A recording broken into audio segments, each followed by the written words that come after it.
My name is Sandy Mader. This is my daughter, Beth. She's going to introduce herself in a minute. My husband, Jim, and I moved here in 2001 after he had completed 30 years in his naval career. And one of the main things I wanted to do when we moved was get a chance to know the community where we were living. Because during the 30 years that he was in the Navy, we never spent more than 2 years anywhere. And I didn't have time to find out about the communities. So almost the first thing I did was come to the Historical Society, and it was one of the best decisions I ever made. I met some wonderful, wonderful people. I started volunteering. I learned a lot about the community, and it's just gone on and on and on and been fantastic. So you'll hear more about all of those kind of things in the future, today, in the next hour. But let Beth introduce herself too. So I've only been part of the Historical Society and volunteering here for about 3 years. I was evacuated from Lesotho in Southern Africa by the Peace Corps, came back here during the pandemic, lockdown, couldn't do anything. As soon as we could do anything fun, I wanted to do the fun thing that Mom did. So came here and started doing the working in the photo archives. Is this where we want to go into what the photo archives do? Okay. So what we do in the photo archives is take boxes of photos that have been very kindly in the past given to us by Richard Tritt. That's going to change in the future, unfortunately, but he was always very nice. If we saw the box and said, that's a more architecture than we're up for, he let us have another box. And we scan the photos, and then we enter them into a program called Past Perfect, and that enables people to search for the photos later based on location, photographer, and other issues, subjects that we'll talk about later. And I'm going to go to the next page. I think I am. Okay, so we want to thank Richard Tritt for giving us the fun boxes of photos, and you'll see that benefit. We also want to thank Mary Lou Shaman, she does a lot of the pre-research. And when we turn over a photo and we see her handwriting, we're always so happy because it means we're going to have good information. We're going to have as much information as out there. And blessedly, we're going to be able to read it because she has lovely handwriting. And you get to really appreciate good handwriting when you're dealing with photos and folks who have scrawled something on the back in a hurry. So okay. Okay, and obviously we also appreciate all of the other volunteers who are here, the staff, and everyone who has donated to the archives, and CCH members, and those of you who have come today. So thank you very much for doing that. Okay. So as we were entering photos, sometimes we'd come across something that we didn't understand what was going on. And because we're right there and we've got time, we would do a little bit more research. And this is one of the first ones I remember being really intrigued by, because what we have here are two photos, and then on the left side of the gentleman and on the right side of the woman, we went ahead and scanned the back. So that's actually just the back of the photo. And it's got a stamp on it. But it's not a postcard. It doesn't have an address. Why did someone put a stamp on the back of these photos? And so we did a little research, and it turns out that those are revenue stamps. Those are tax stamps. And in 1864, the US government, trying to get more revenue, partially because the Civil War was ongoing, decided to start taxing photographs. And so if you were getting a photograph, the photographer needed to put that stamp on it. Now, this is just when photographs are really becoming more accessible to people and when ththey're so critical. If it's the middle of a war, you want to send a photo off with your sweetheart. You want to keep a photo of the soldier who's going off to war. And people were understandably not thrilled about having to add extra cost to what was already a fairly pricey experience for a lot of people. So the photographers and the companies involved in photography lobbied the government hard, and exactly 2 years to the day from when that tax was first enacted, it was repealed. And they never did actually issue photography-specific revenue stamps. So what you'd usually see on the back of a photograph would be a playing card stamp, which were also taxed. So we just thought that was interesting and learned a little more about it.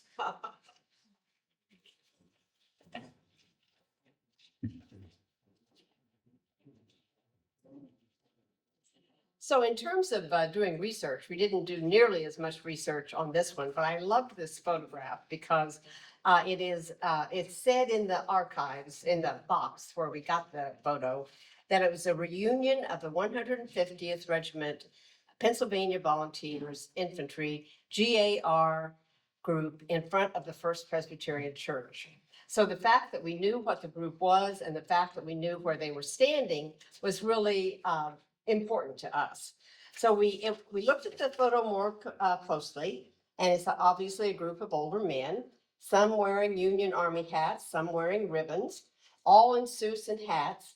And based on the ages of the men, we decided that this was probably the 50th anniversary of the Gettysburg Battle, which would have been in 1913, which was a major event in Carlisle.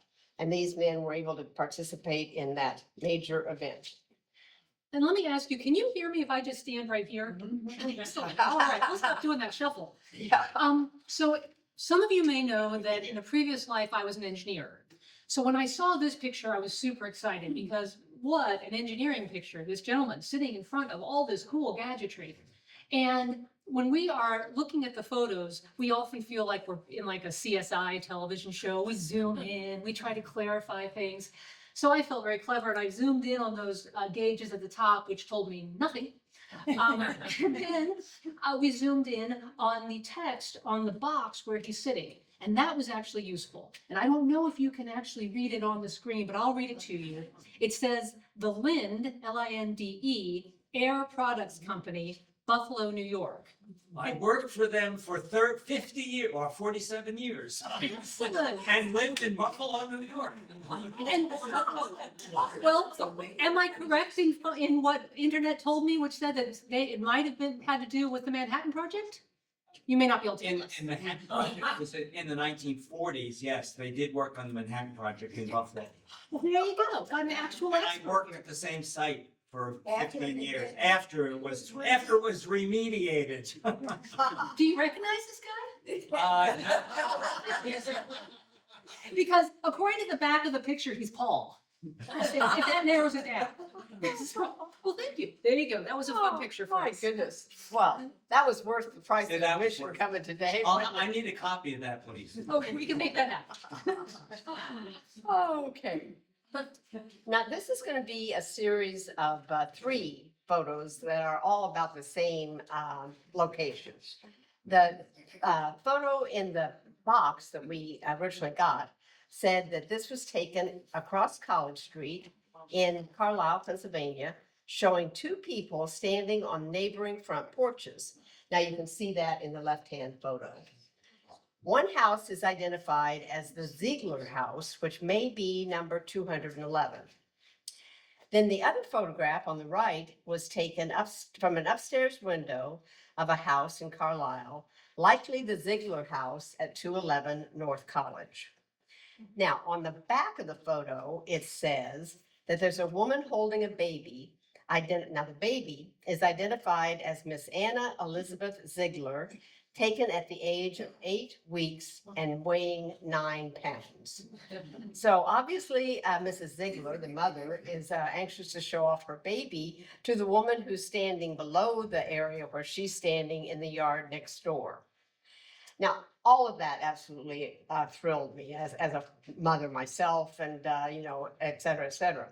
But then Beth and I decided, I wonder if that still looks anything like today, like it did then.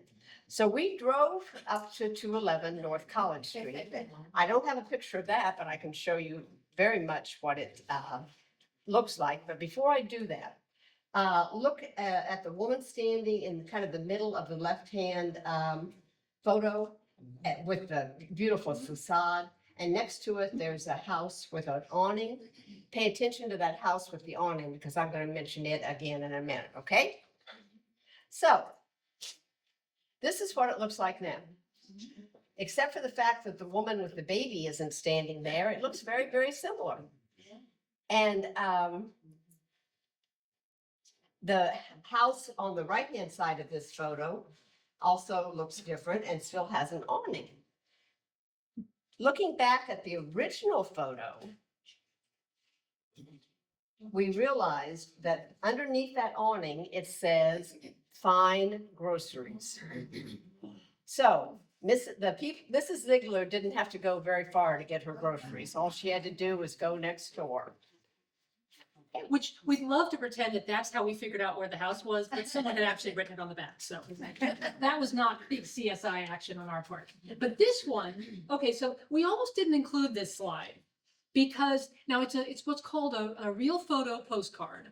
They were very popular. You could have a photograph taken at or take it to the studio, and they would print them on postcard cards. So then you can mail them to friends. We scanned a lot of them. Sometimes they're just private pictures. This one looks like it might be a little staged for advertisement purposes, but I figured, okay, it's a neat photo. First of all, it's got the trolley. It's got the conductor, Clayton Webb, advertised there on the left. If you zoom in, you can see that it says baseball today, Harrisburg versus somebody. On the back, I loved this. It was obviously written by a kid. It says, "Dear brother and all, if nothing happens, why Clayton and I will be over tomorrow, GEW." And the Y was actually erased and it looked like he had originally had then. And I thought it was really fun that he started out saying, "Then Clayton and I will be over tomorrow," and he changed it to Y. Just for a little emphasis. But we weren't going to include that because I figured I couldn't find out much information. And I finally decided, well, I'll at least try and see if I can figure out the name of the baseball team in Harrisburg in 1908, which is when this postcard was postmarked. Any baseball fans in here? So none of you will know this, maybe one.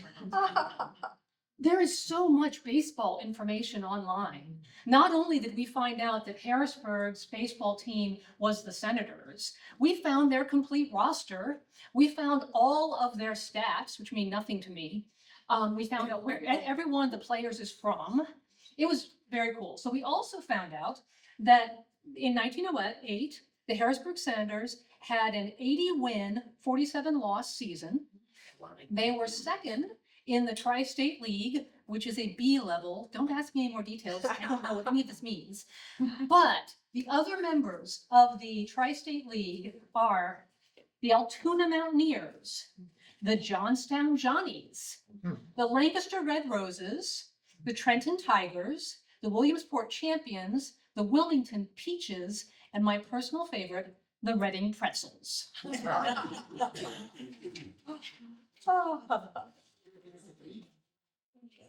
Now, we've got another series of photos here, at least 3 of them. And you're going to have to bear with me for a little while because this is one of my favorite series of photos, and you'll understand why in a couple of minutes. Okay, so this is a photo taken in 1882 of the Bendersville Comet. Cornet. Can't read my own typing.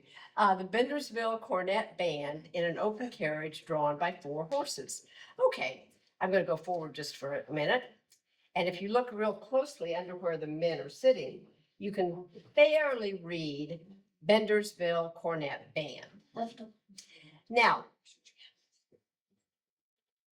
a person who donated this provided a whole lot of information, which you won't be able to read very easily, but I'll give you the important part of it.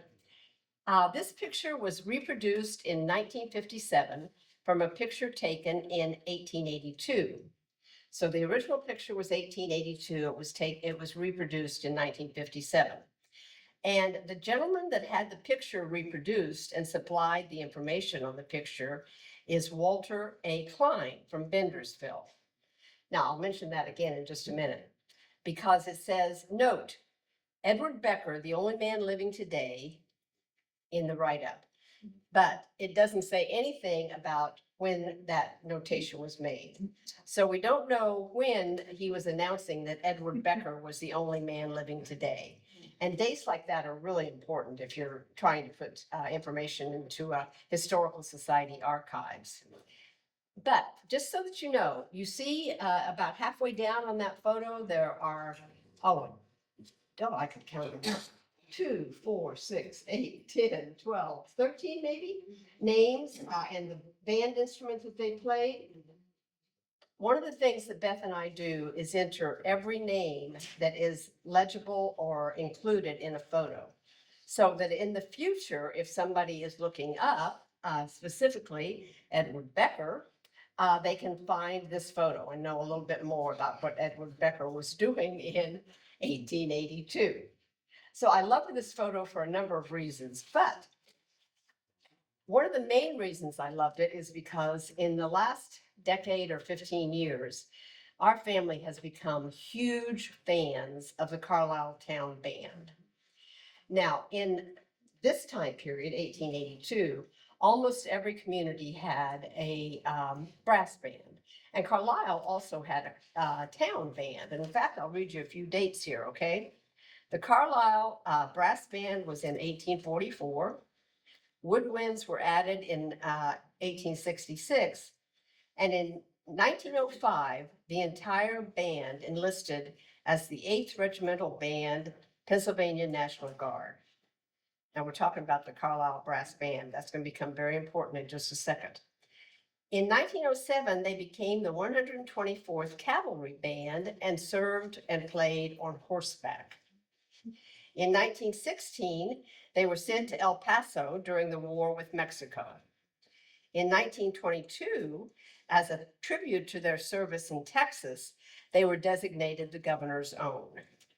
In 1923, they mustered out of Pennsylvania National Guard and became the Carlisle Town Band.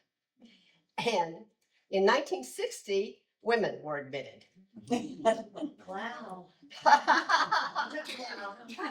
But part of the reason this is all so important for you to know is that today, the Carlisle Brass Band is competing in a competition of brass bands in Fort Wayne, Indiana. And I'm very happy to say that a member, the wife of a member of the Carlisle Brass Band is here. And do you have any report yet, Jan? I haven't heard yet. But while you're doing everything else today, think about the Carlisle Brass Band in that competition and how much we hope that they'll do well and have fun, okay? The other thing I wanted to mention is that the Carlisle Town Band, which is a larger group because it includes more than just brass instruments, is having their spring concert on Sunday, April the 27th at 2 p.m. at the Carlisle High School. And how many of you have you ever been to a Carlisle Town Band concert? You all know how wonderful they are.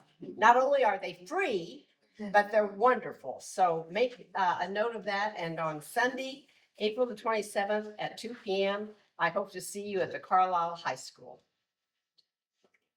And I'd like to make one comment about that typed up page, which we were so excited by. Mom said that if we try to put in any names that are legible, and thanks to Mary Lou and typists, we often have that. But we also take our best guess. So if you're ever here and you're researching someone, try every possible spelling of that name, because you never know. Someone like us was looking at going, I don't know, is it Bra? Is it Maroon? Is it, okay, we'll put them all in.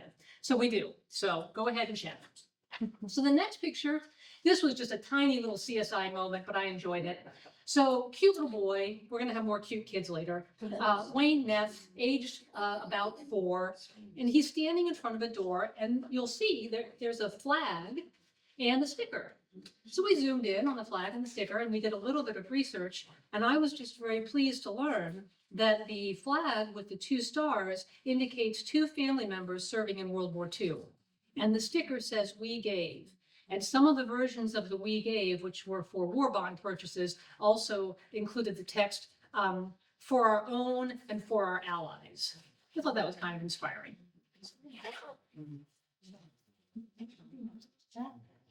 Now, this photo intrigued me for a number of reasons. It was labeled kindly Aunt Sarah's Sunday school class in the living room at 420 North Hanover. I don't think it gave us a date, but we can kind of judge that it was at least after 1905, and I'll tell you why we can tell you that in just a minute. But if you look closely at this photo, you see a couple of women holding kittens, some of them holding apples. You see musical instruments. You see that gorgeous cast iron stove over on the right-hand side of the photo. And if you look carefully in the middle of the bottom part of the photo, you see the top of a piece of sheet music that says, "Making Eyes." So once again, Beth got her Google fingers out and went online to find out if she could find out anything about making eyes. And on the right-hand side of this slide is the front of the sheet music from Making Eyes, which was published in 1905. And it is part now.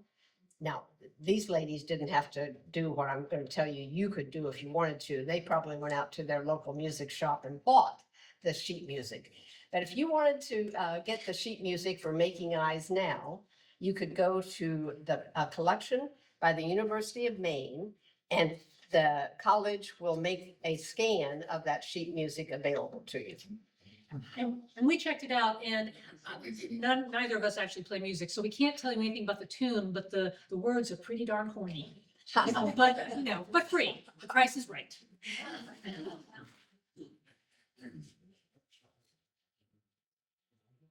So this is going to be extremely literal behind the photos, because we're going to talk literally about the backs of the photos, particularly what are called cabinet cards and visiting cards, because I hadn't realized before doing the scanning, but the backs of these cards are sometimes very artistic. The photographer wants to advertise, usually his, we'll talk a little bit more about that in a second, business. And so you want to have something memorable on the back. Of course, when these are put in a book, you don't see the back. And we actually got to scan the pictures from a beautiful visiting card book, but of course we took them out to scan them, so we got to see the backs. So we're just going to go quickly through these. It doesn't honestly matter too much where they're from. Oh, thank you. But I did want to highlight this one because this one's my favorite. I was always so excited when we had a tip to it, because I love the picture of the monument. I love the fact that he knew his business well enough to realize that people would want photographic souvenirs of monuments and battlefields, but you could also get your own photos. He advertised that the negatives were kept. A lot of these companies would say negatives kept forever, which I thought was very optimistic. Most of them don't exist anymore. So that's my favorite whenever we come across it. We also, every once in a while, will get an exotic one from somewhere like out west, or even one from Europe. Big excitement. Okay, so I will point out that the one on the left here is Choate. He was a very famous local photographer. He's the photographer mostly known for his work at the Carlisle Indian Industrial School. So you'll see examples of the exhibit that's opening up next week. And there's actually a street in Carlisle named after him. So, but we got things as far away and exotic as Mechanicsburg, sometimes Harrisburg. They would usually tell us the address, so we'd do a Google Maps and see what's there now. Even DC and Maryland. And then this one is Mars. So Beth and I did not actually enter this photograph or the back of this photograph in to the archives. It had already been entered. But it was important to me because Rebecca Mason Reynolds Smith was one of the first women to become a professional photographer in Pennsylvania. She opened a studio in Carlisle and just south of what used to be the Market Building, which is no longer there, on South Hanover, above Denon Coffee. Now, the next time you're walking along there, if you look at the third floor, you'll notice that the windows on the corner of that building are very large, which was important because it was necessary for the light to come in so that the photographer could produce the daguerreotypes. She worked as a photographer until shortly before her death, about 25 years after she had started in 1882. And she's buried in the old graveyard. Now, one of the reasons that I knew about her and could look up this information that I've just given you in these two photos is because one of the first things I did as a volunteer here was go on a walking tour. By the way, whenever we offer walking tours, they are absolutely wonderful. I went on this walking tour that was called Women of Carlisle's West End. And I came back and I was so excited about it. And I think I mentioned it to Barb Bartos. And I was hoping Barb was going to be here today, but I don't see her. Okay. And I'm only a like 2-year volunteer here at that point in time. And Barb said, I think you should do a walking tour about women of Carlisle's East End. So with some help from other volunteers and staff members, I found out a number of women who were interesting and who had lived in Carlisle's East End. And one of them was this photographer. And so I did a walking tour of the women of Carlisle's East End. And then I wrote an article, which was in the journal in 2003. And since I only moved here in 2001, that gives you a very good indication of how quickly I got in with every bit of my enthusiasm into this volunteer part of the job, part of the volunteering. So I was very pleased to be able to include Rebecca Mason Reynolds Smith in this part of the presentation. Another local famous photographer who we actually did not scan any of his photos, but we feel like we need to mention him, is Charles Franklin Moss. One of the reasons why he should be mentioned right now is because local historian Ruth Hodge is working to get a historical monument set up at the location of his former studio, which is just about like a block and a half to 2 blocks north of here. So 228 North Pitt Street. He was the first African-American member of the National Association of Professional Photographers. He was also a very famous painter at the time. He was praised for his classical style. And according to this interesting article that we found at the Gardner Digital Library, he was also the winner of a competition to design a new Pennsylvania flag in 1907. Now, the current Pennsylvania flag was adopted in 1907. We weren't able to find out for sure that it was the one that he designed, but if he won, wouldn't you think? So anyway, you may be looking at his flag regularly. And we do hope to see his historical monument soon. Okay, we're leaving research and we're going to fashion. Now, it doesn't require much insight for you to look at Beth and at me and know that we don't really have very much interest in fashion personally. Not interest, just no knowledge. No knowledge. But not being able to show fashion doesn't mean that we don't like looking at it. And so we've got a number of photos here that we put into the archives that are fun for us because it shows kind of an extreme of fashion that wasn't so extreme when it was relevant at that time period, but which looks a little bit out of the ordinary for us.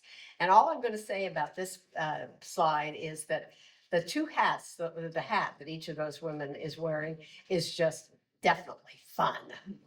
And the one thing that I do regret about old photos, which are my favorites, so I love them, but we don't know the colors. Because, I mean, look at that gorgeous material that massive puffy sleeve on the right is made out of. It's probably not gray, but I will never know.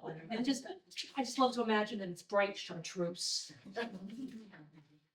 Okay, so this one, these folks are probably dressed down for the time period. I mean, the hats are fairly practical down there in the front, those straw hats.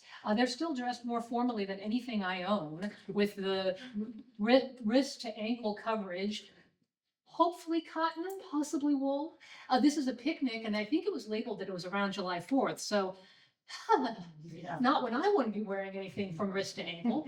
We love the bicycles. We love the fact that they were out having this wonderful day, and just the range of what you wore for a casual picnic back then.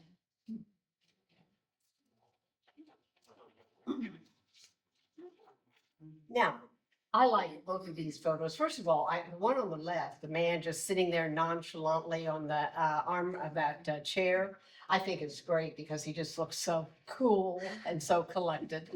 The one on the right is actually labeled Will and his Holiday and his wife, although once again, it's labeled in handwriting that I can just barely read, but they look very, very festive and happy to be there. These are both taken in photographers' studios. And as Beth and I did more and more photos, we were able occasionally to recognize something in a photo that we had seen before, so we knew it was taken in the same studio.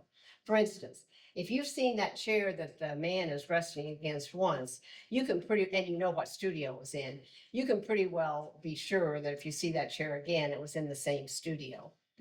The other thing that I wanted to mention is Beth already told you how we try to put all kinds of things into the archives details in terms of like names and places and that sort of thing.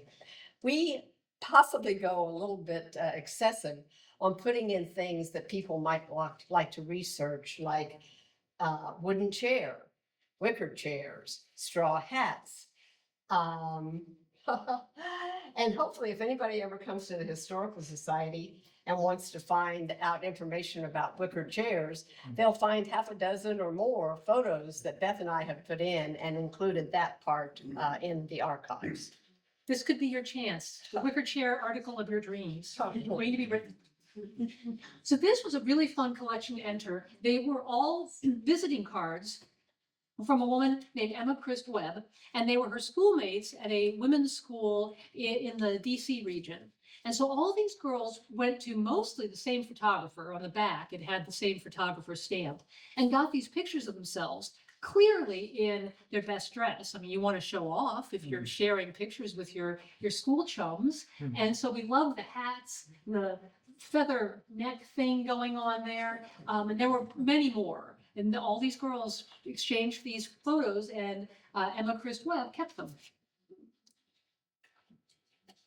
Now, I don't have to go into great detail about this one. You can just look at it and enjoy it. I assume this is a mother and her two sons. I could be wrong about that, but that's what I'm guessing.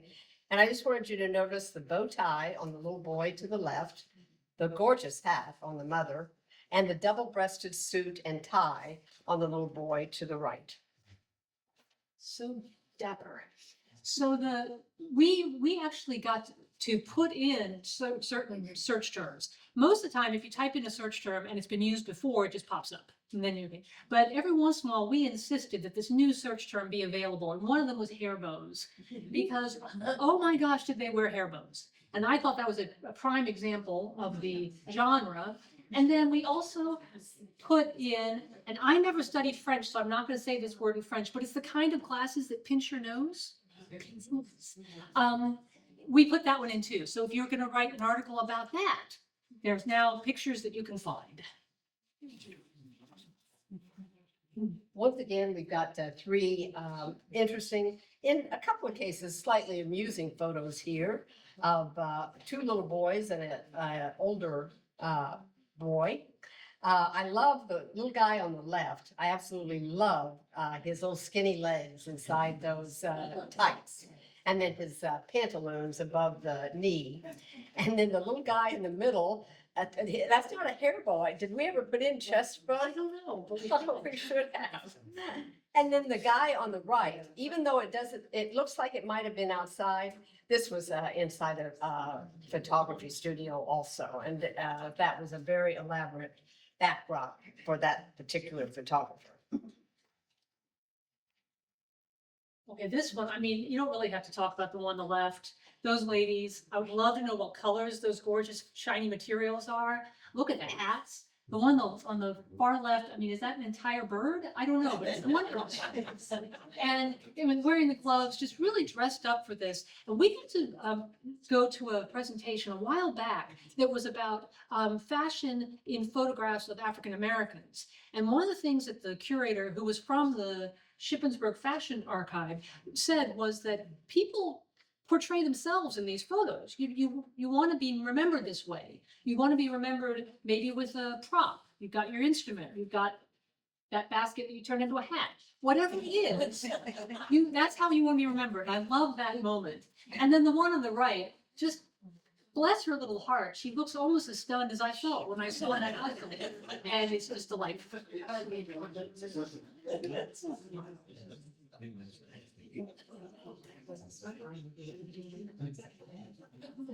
Now, we didn't always have to know very much about the kids. If they were just cute, they were worth coming into this presentation. And obviously, these kids are cute.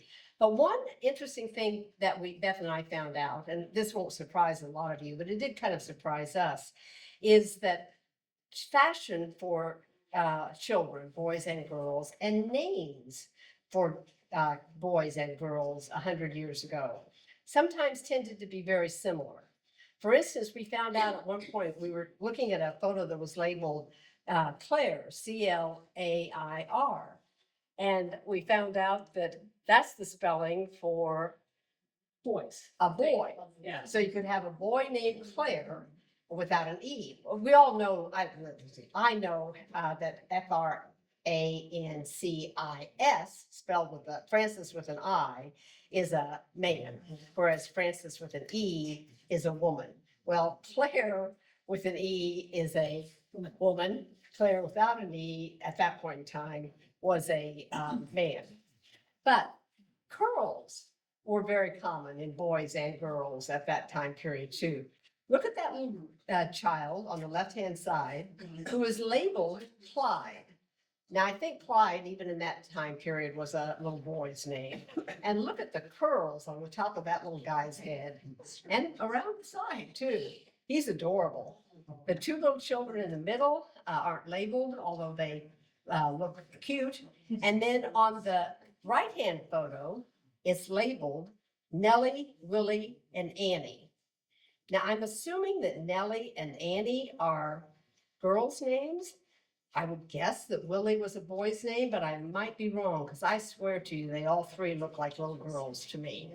So we'll never know for sure unless somebody tells us. And we did learn, and I don't think it was that same Fashion Archive speaker, it might have been an exhibit here, that a while back, little boys also wore skirts. It was kind of easy access for mom, to deal with things. So you can't always judge based on what we're used to for fashion or names. And we did put in wicker chair quite a lot because look at that wicker. Not as impressive as the adorable child, but that's some wicker there on both the far left and the far right photos. And then every once in a while you get these slightly more casual photos, like the one in the middle of the little girl showing off her dolls. She's so proud. It just gave us a big smile. And I don't know if we know or if we could find out, but I'd love to know if the children on the right are brother and sister or not. They certainly look like they should be.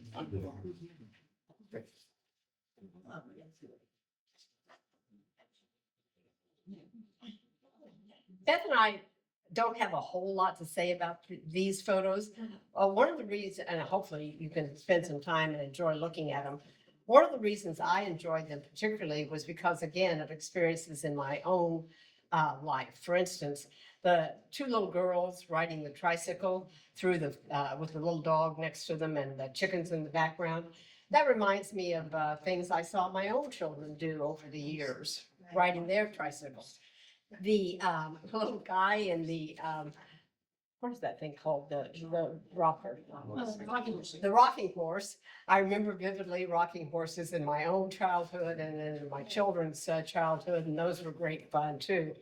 And Beth, do you have anything you want to say about any of them? They're just fun. Well, a little bit more to say about the next one if you want to forward it. So one of the things that was fun for us when we were going through boxes was the chance to find out about families. And sometimes it was fairly modern.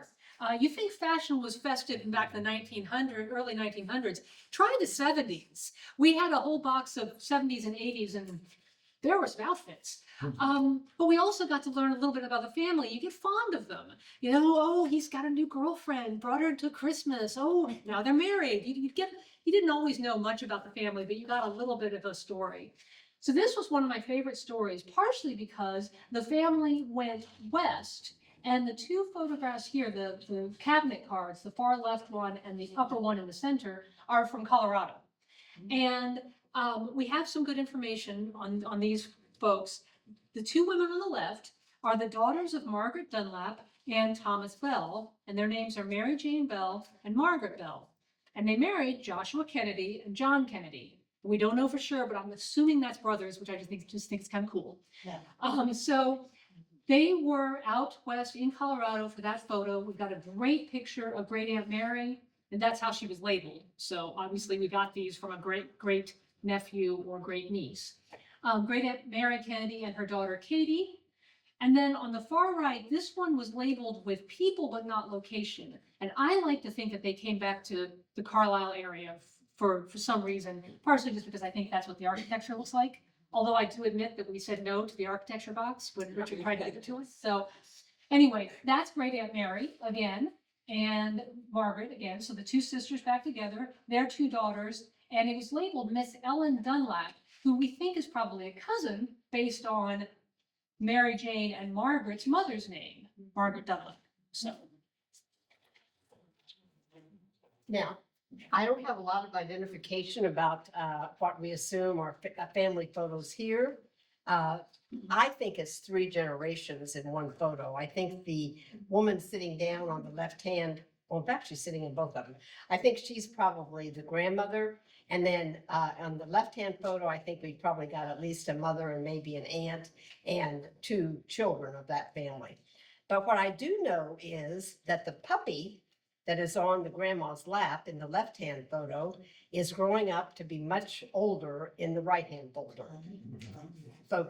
So I assume the children are growing up to be older too, although we don't have a photo of them. and this next one, we actually had a whole wonderful series of this family and got very fond of them, but I decided to put this in the presentation based on the photo on the left, because I just thought it was such a great snapshot of people having fun.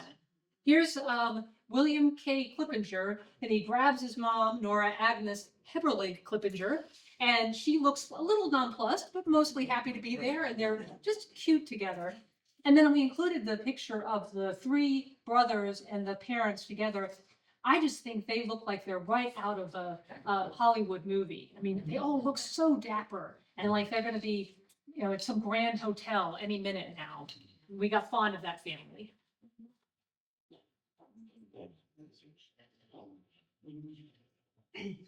Now, I'm going to read to you what it says on the right-hand side, and then I'm going to talk to you just a little bit about what this is. The right-hand side, the handwriting says, "Dear sister and all, am feeling as fat as I look. Had this taken Sunday. They turned these out in 5 minutes. Hope you are all well. Always pleased to hear from you all. Business is a rushing with us here. Best wishes to all, your brother E.M. Rupp." The address on the back is to a woman in Cumberland County, Pennsylvania, in Mechanicsburg. Now, what this is a photo postcard. You could go into a photographer's studio, some, not all, and the photographer would take a photo of you and then put it on a postcard. And then the postcard was yours after you bought it, and you could send it off to any family members you wanted to send it off to. I had to laugh to myself because this is exactly what we do now, except that instead of using paper cards, we take a photo with our cameras or whatever, and then either send it by email or text message to whoever we want to send it to. I don't think it takes us 5 minutes to do that, but 5 minutes is a pretty good speed all those years ago for this process. We didn't find any postcards with pictures of food like people do nowadays, but they might be in the box. So. And then we had so many pictures we wanted to show you that the next few slides we're just going to let you take a look at. I will mention that the top left photo is a picture from a one-room schoolhouse. And if you were lucky, you got to go to the presentation at Bosler a little while back that our staff member here, Jen Patel, gave about one-room schools, which was fascinating. And now, anytime you drive around the area, you're like, is that a one-room school? That was. But this is the classic one-room school photo where they get all the kids out in front. You can see them ranked by ages and lack of enthusiasm. And they usually have the teacher's name written on a slate. In this case, it was Lizzie Fensterman. She's the woman on the far right, and she looks just tough enough to take care of this group. She said no guff. And we became very fond of those kind of photos. But then also just enjoy the photos in general. I would say to you, just in brief explanation, the photo on the lower left That's a group of students who are learning, being taught by the Red Cross. And they're in a local school and they're learning things that students need to know via the Red Cross. The Beth and I love railroads and trolleys and that sort of thing. I would have paid more attention to my Red Cross lessons if I had gotten to dress up like a little mini nurse. But I did. See what I'm going? I think that might be it. I don't think so. Nope, I'm sorry. Oh, that's right. Again, these are just photos that Beth and I particularly enjoyed. I've been a big fan of horses ever since I first read Black Beauty or My Friend Flicka. And just seeing the horses doing the work that, you know, they are not intended to do, but willing to do to help human beings was nice. And then the lower photo is of a pretend horse, probably at a beachside resort or something like that. And that was fun too. Excuse me. Yeah. I went to Euclid Beach a lot when I was growing up. Do you have a picture like that? It's in Cleveland. Yeah. Where is it? Yeah. Okay. Do you have any photos that you're willing to donate to the archives? Actually, I have a couple. Well, there you go. I want to see them. And you can go on. Yeah. Okay, these are just wonderful. An old gentleman, a couple of kids, a baby. The baby on the left is just saying, thank you so much for coming. I mean, it took me a long time to get up here in front of you, but I'm so happy that I had a chance to say hello and goodbye at the same time. And if you've got any questions, there's a possibility that we might be able to answer. Thank you all for coming. It's been wonderful to see you all here today.